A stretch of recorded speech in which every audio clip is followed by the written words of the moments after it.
Hello, everybody, and welcome back to the MLB DFS Slate Show for the Wednesday main slate.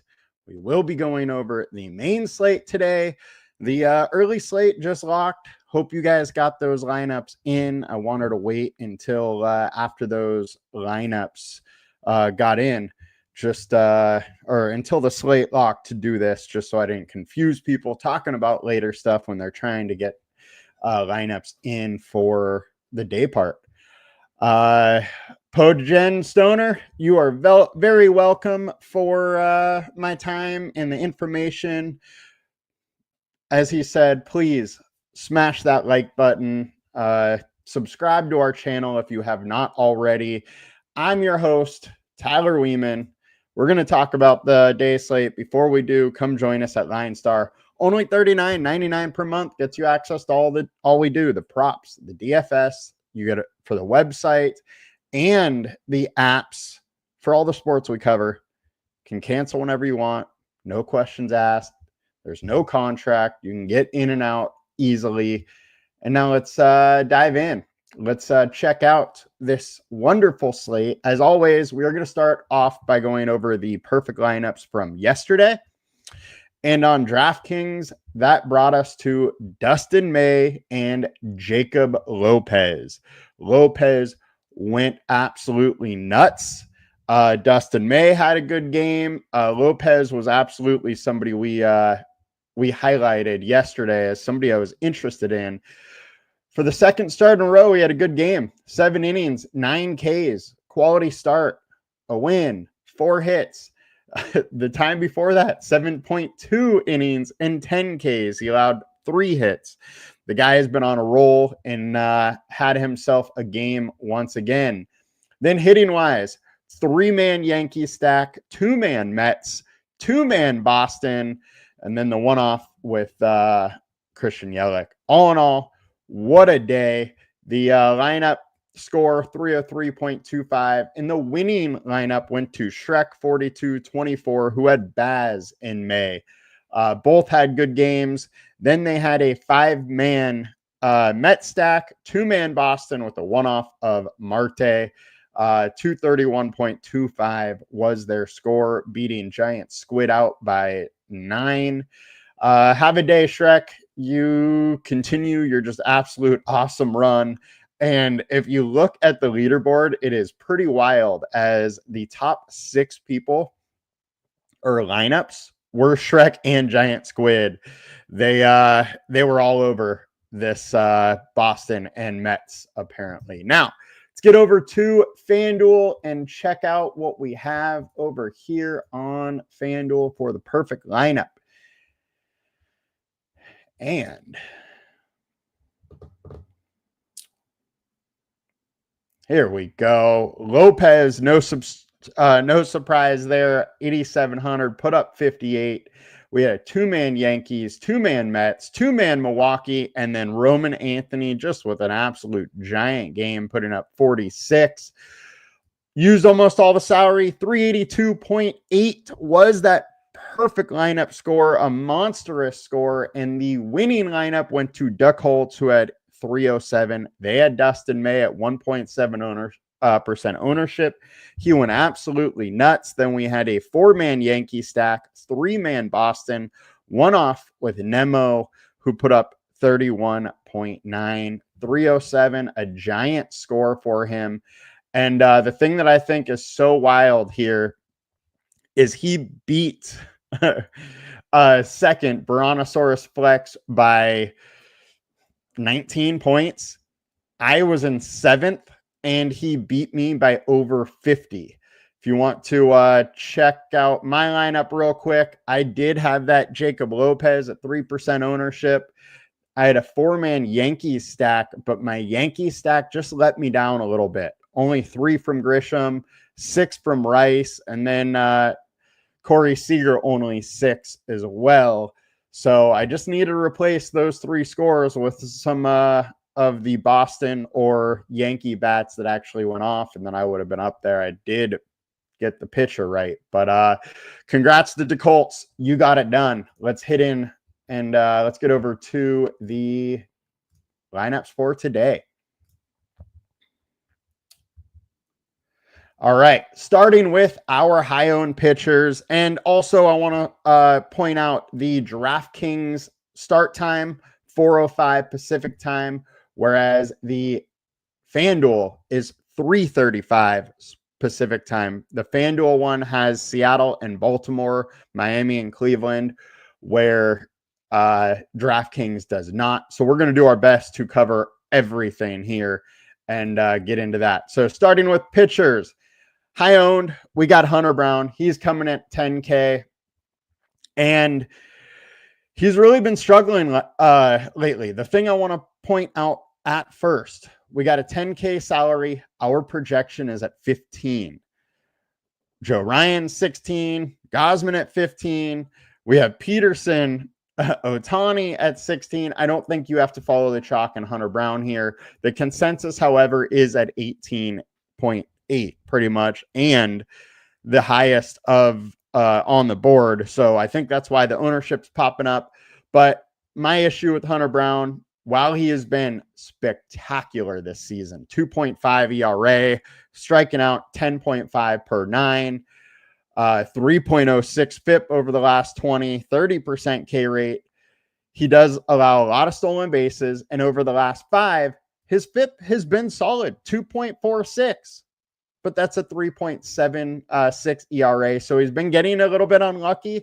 I don't mind betting on that luck to come in his favor today.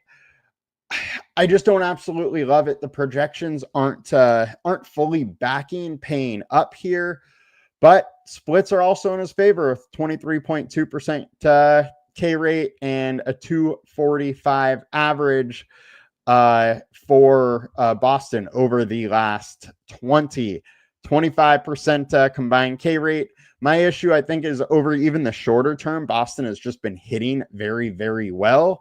Don't want to dive into that too much, but Hunter Brown is a very good pitcher. You got to pay up for him. The projection just doesn't fully follow that today, and that is my only issue.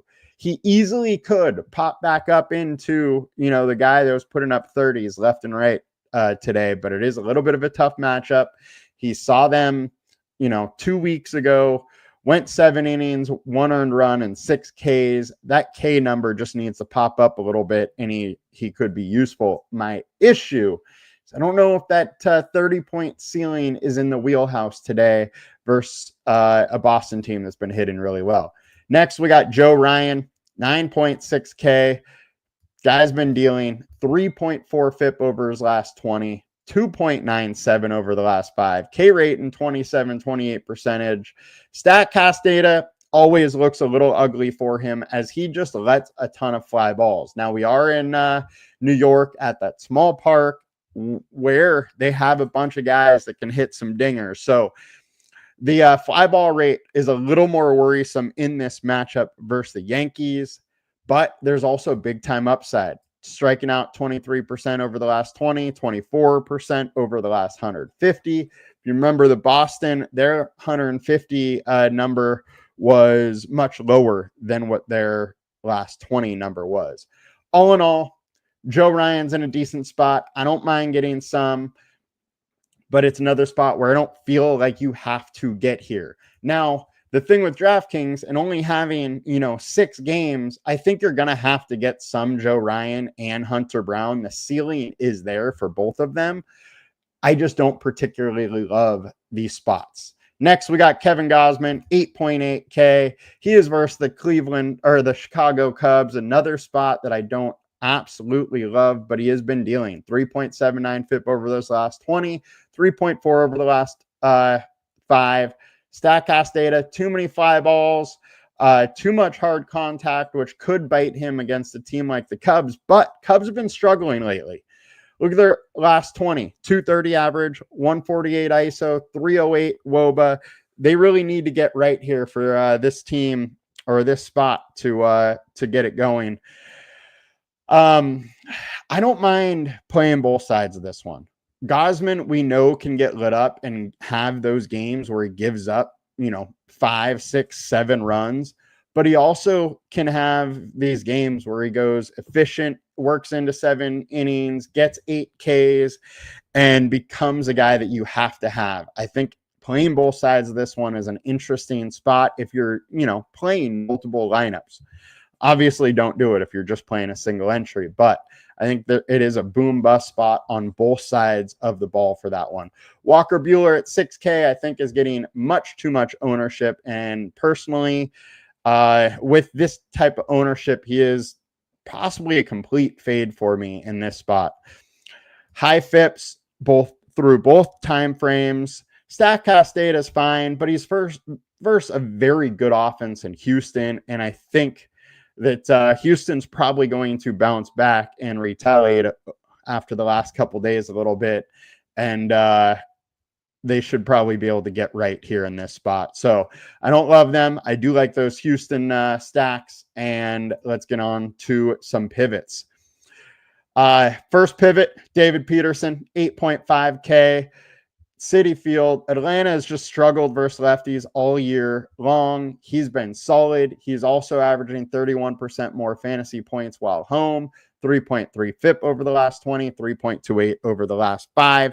K rate isn't up there. That is the issue at 8,500. But when we don't love the pay up options, this lower K rate is a little bit of an interesting spot with the less ownership.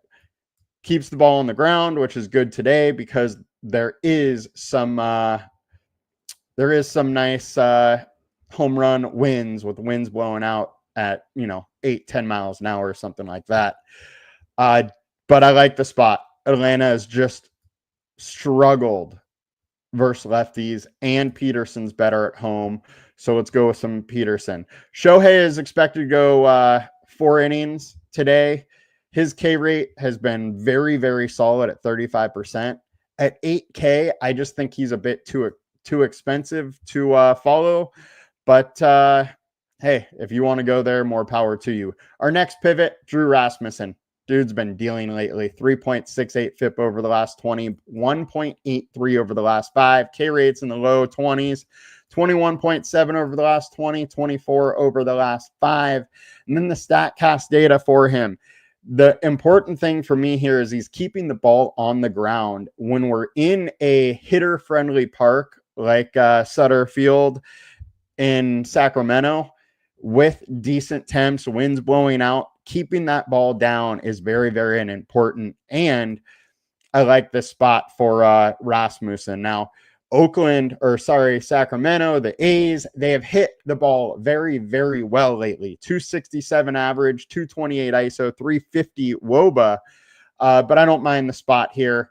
And while we liked the A's pitcher yesterday, I would rather the Rays pitcher today. Combined K rate 23% at 8,200 is very interesting to me. Cade Horton has been very good. I do worry about his pitch counts just being a little bit low, though. I think you can get a little bit of him if you want to, though. Just understand that he may not go 6. Now, let's get over to FanDuel. Let's check out our pitchers over here. Hunter Brown, highest owned. You can go there if you want. I do prefer Logan Gilbert. However, there is some issues with weather in this Baltimore game. There is a chance that it is a delayed start. Just make sure you're watching the radar as we get closer to lock. At least they're the first game of the day, so we should have a little more info here at lock for them. All in all, I think Gilbert's in a great spot, even versus Baltimore's team that has been hitting a little bit recently. But 2.38 FIP with a 35% K rate over his last 5. Give me all the Gilbert. He keeps the ball down. Like the spot. Love the upside. He is somebody that is better at home, and he's averaging 47% less fantasy points away where he is today. That is the big worry about him, along with the weather, but I don't mind some Gilbert still. He might end up being my highest owned pitcher. Also on this slate with, question marks with Brown, Ryan, Gilbert, I don't mind going down to David Peterson at 9K, or even Yuri Perez if you want. Perez can put together some huge games and give you that high 40s at mid 8K, which is fairly interesting. Now, let's get over to look at some stacks here. Our highest owned stacks. Dodgers 110% versus Kyle Hendricks. Look, I always talk about how I don't love going against Kyle Hendricks. This might be an exception. I think this Dodgers lineup is very much heating up. My issue is that they are super high owned. So if I'm using the Dodgers, I want to try and figure out how I can get a little lower owned Dodgers stack. And then also, I'm probably not going to go with Hunter Brown. Probably going to go with more of a David Peterson, something like that, and hope my upside comes with the bats rather than the pitching. And our highest projected is also probably Dodgers. Oh, Mets also sprinkling in versus Carlos Carrasco. Glad the Mets are here. Absolutely love this spot versus Carrasco. Carrasco is just not who he once was. 5.11 FIP over his last 20, 4.88 over the last 5. The splits are in his favor. The winds are blowing out. I absolutely love the Mets today, as I do the Dodgers. And got to click back here. Boston's popping up versus Hunter Brown. Don't love that one, but you can do worse. A's popping up versus Rasmussen. I don't mind the spot just because great hitting weather today. However, I do prefer the Rasmussen side. Minnesota versus Cam Schlittler. Absolutely love the spot for Minnesota. They hit the ball hard. We're in a small ballpark. Schlittler has not been good. 5.95 FIP so far in his career. Don't mind getting a little bit of Minnesota. They have a lot of cheap guys that can do some damage and put up some home runs. Angels versus Shohei. You're going to get a lot of bullpen. Shohei is going to go 4 innings. So you might be able to get over on the Dodgers today. They're also hot. They're also just hot. Beat the Dodgers the last 2 nights with 7 runs.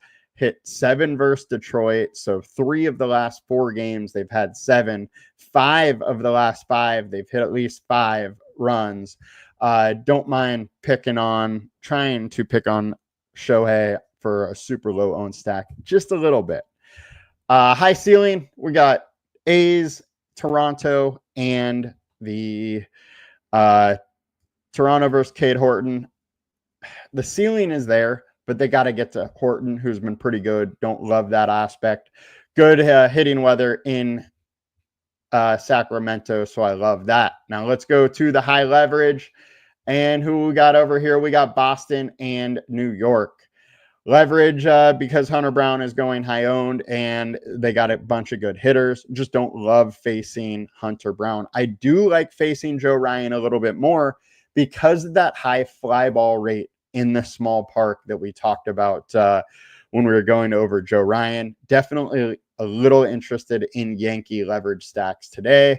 Now, I'm going to go over to the FanDuel tab here to click the implied team total one so we can see with Baltimore and the early games in there. So 5.4 implied run total is the high of the day for the Dodgers. Mets are 5.1. I think these two are clearly the best stacks of the day.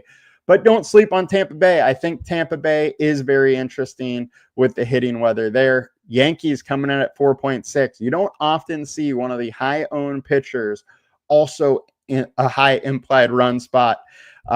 Makes me like the Yankees even more here. A's at 4.5, Toronto at 4.4, Houston 4.3. I absolutely like Houston stacks quite a bit versus Walker Buehler.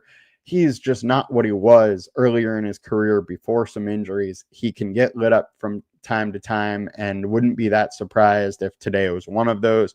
They're also going to be a lower owned stack, so that is interesting as well. Seattle at 4.3 versus Trevor Rogers. Trevor Rogers, we did not talk about, but this dude has been absolutely dealing. 3.48 over the last 20 starts, but 2.45 over the last 5. He is super pricey. He's 10.6K on FanDuel and getting very low ownership. My issue here is, did Baltimore figure out Trevor Rogers and make him, amazing? Or is it just he hasn't had that kind of blow up game quite yet? He has had some good luck as that ERA is much lower than the FIP. So maybe there's some reverse the mean there, but I'm fine if you want to take your chance with a little bit of Trevor Rogers. I also don't mind the Seattle stack. I don't think this good luck is going to go forever for Rogers. The Cubs is an interesting leverage stack for me against Gausman, as he will be a little bit higher owned and he has that boom bust potential. And then down here, don't love anybody except for Minnesota. So Minnesota, Cubs, Seattle, Houston are my lower implied run total teams that I like today.